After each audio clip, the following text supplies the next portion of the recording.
This channel does not promote any violent, harmful, or illegal activities. All content provided by this channel is meant for an educational purpose only. রাস্তা মেরামতির দাবিতে উত্তপ্ত ভাঙর, বিক্ষোভের মুখে police. বেহাল রাস্তায় ঝুঁকির যাতায়াত, দুর্ঘটনা ঘটছে আচ্ছা, সেই কারণে এলাকার মানুষ পুলিশকে ঘিরে বিক্ষোভ দেখায়।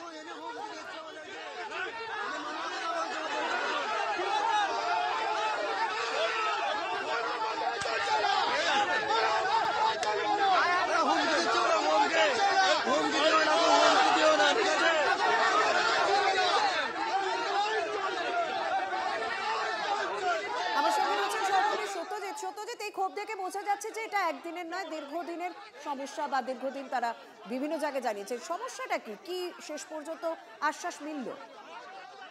দেখো, যেটুকু আমরা জানতে পারছি যে ভাঙড়ের ভোজেরহাট থেকে তারদাহ পর্যন্ত রাস্তার বেহাল অবস্থা, এবং সেই বেহাল অবস্থা দীর্ঘদিনের, একদিনের নয়, দীর্ঘদিন ধরেই যারা নিত্যযাত্রী, ছাত্রছাত্রী, যারা ব্যবসায়ী, যারা স্থানীয় সাধারণ মানুষ, তারা সেই বিষয়টি নিয়ে প্রশাসনকে জানিয়েছেন, কিন্তু কোনো রকম ভাবে সেই বেহাল রাস্তার কিন্তু কোনো উন্নতি হয়নি।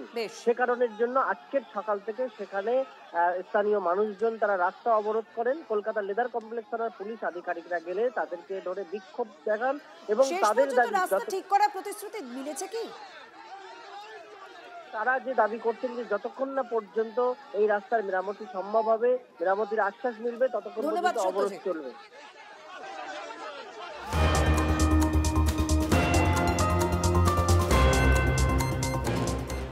দেখুন, শুধুমাত্র ভাঙড়ে নয়, হাওড়াতেও সেরকমই অভিযোগ উঠে আসছে। ভাঙাচোরা রাস্তা, নভেম্বরে জল জমে রয়েছে।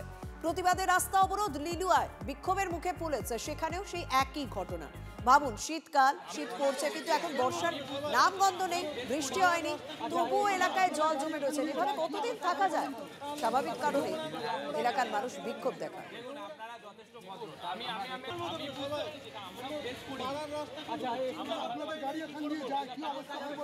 সঙ্গে রয়েছেন সহকর্মী সুব্রত। সুব্রত, সত্যিই তো এখন বর্ষার নামগন্ধ নেই, জল কি করে জমছে?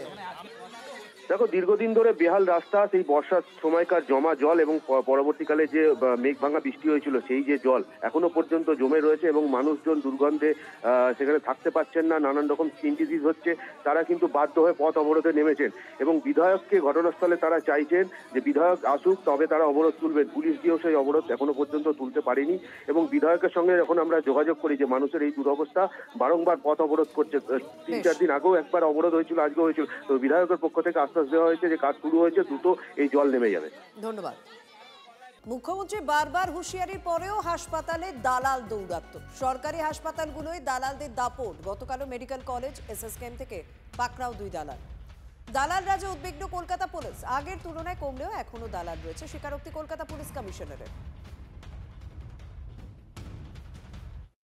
না, এটা আমাদের খুব রেগুলার অ্যাকশন হয়।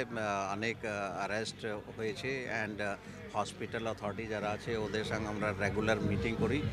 আগে থেকে অনেকটা কমেছে, কিন্তু স্টিল আরও স্কোপ আছে করার।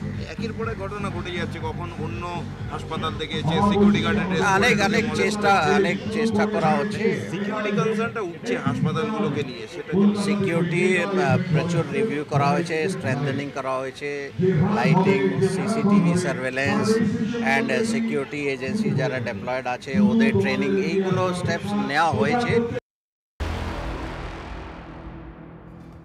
বঙ্গোপসাগরে ফের ঘূর্ণিঝড়ের সতর্কবার্তা। বুধবার ঘূর্ণিঝড় সেনিয়ার সৃষ্টির পূর্বাভাস রয়েছে। ঘূর্ণিঝড়ের গন্তব্য এখনও স্পষ্ট নয়, তবে ঘূর্ণিঝড়ের পরোক্ষ প্রভাবে বৃষ্টির আশঙ্কা রয়েছে দক্ষিণবঙ্গে। নভেম্বরের শেষ বা ডিসেম্বরের শুরুতে বৃষ্টি হবে, এরকমই পূর্বাভাস রয়েছে। জলো বাতাসের জেরে আরও ঠান্ডা কমে যাবে। বৃষ্টি হলে ধান এবং আলু চাষে ব্যাপক ক্ষতির আশঙ্কা রয়েছে। আপাতত আন্দামানে প্রবল ঝড় বৃষ্টির সতর্কতা। আন্দামানে পর্যটকদের জন্য এই সতর্কবার্তা জারি রয়েছে।